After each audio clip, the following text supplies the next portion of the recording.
अब महाराज सुरछी ने उत्तानपाद से कही, जब बताओ गए थे शिकार खेलन, फिर रात भर कहाँ रहे हैं?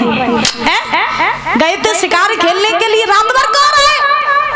सुरछी बोली हमें मालूम है तुम कहाँ गए थे। उत्तानपाद बोले कहाँ गए थे? बोले कहाँ गए थे? सौत के घर गए थे, के घर गए थे।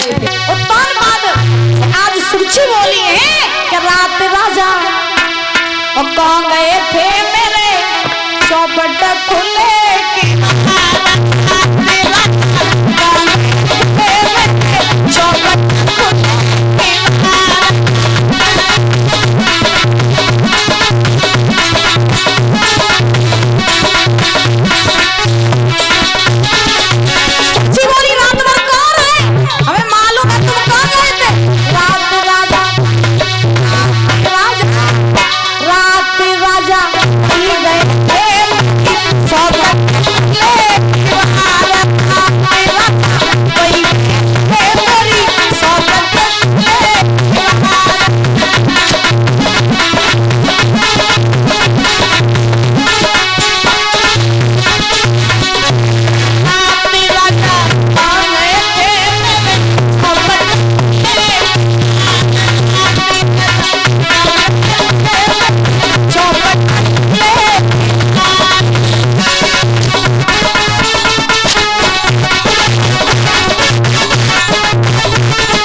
उत्तानपाद ने कही ना ना, हम तो तुम्हें इतना प्रेम करते हैं कि हम तुम्हारी बिना बात माने और हम कहीं और चले जाएं। अरे नहीं, हम कहीं नहीं गए थे, हम सब राज्य दरवाजा पे ही डरे रहे, दरवाजा खटखटाते रहे, काऊ ने दरवाजा नहीं खोलो।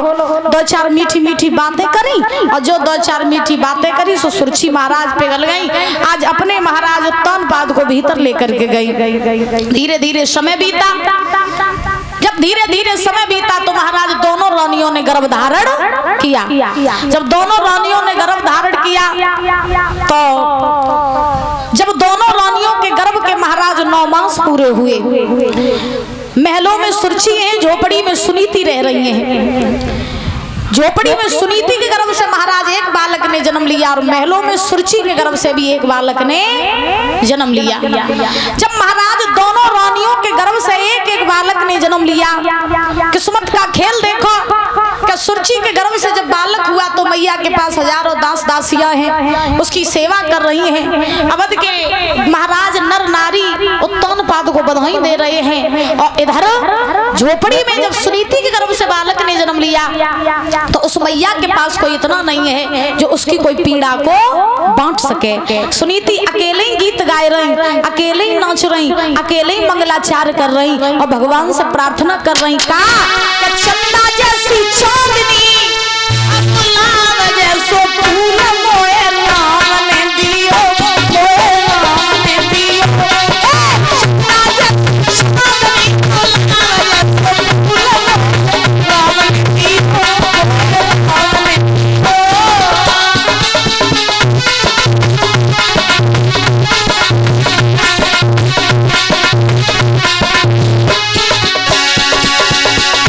अरे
अकेले ही गीत गाए रही और महाराज अकेले ही जो है मंगलाचार कर रही है। अब सुखदेव जी महाराज समझा रहे हैं राजन परीक्षित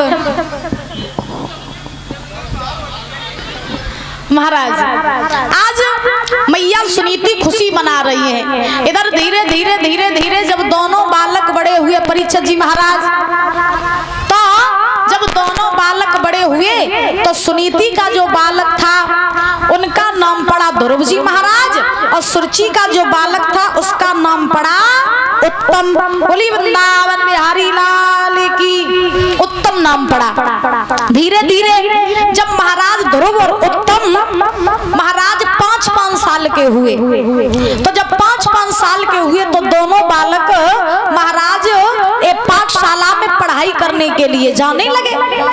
अब जब दोनों बालक पाठशाला में पढ़ाई करने के लिए गए तो दोनों बालकों में महाराज घनिष्ठ मित्रता हो गई। जब घनिष्ठ मित्रता भई तो उत्तम और ध्रुव महाराज बड़े अच्छे मित्र बन गए। एक दिन उत्तम ने ध्रुव से कहा, भैया तू मुझे कभी अपने घर नहीं ले जाता है, आज चल मैं तुझे अपने घर ले चलूं। ध्रुव ने कहा ठीक है भैया चल। तो आज ध्रुव जी महाराज जो है उत्तम के साथ चले और चलते चलते चलते चलते उत्तान पाद की सभा में पहुंच गए। बोलो वृंदावन बिहारी लाल की। एक बार जोर से बोलो राधे राधे।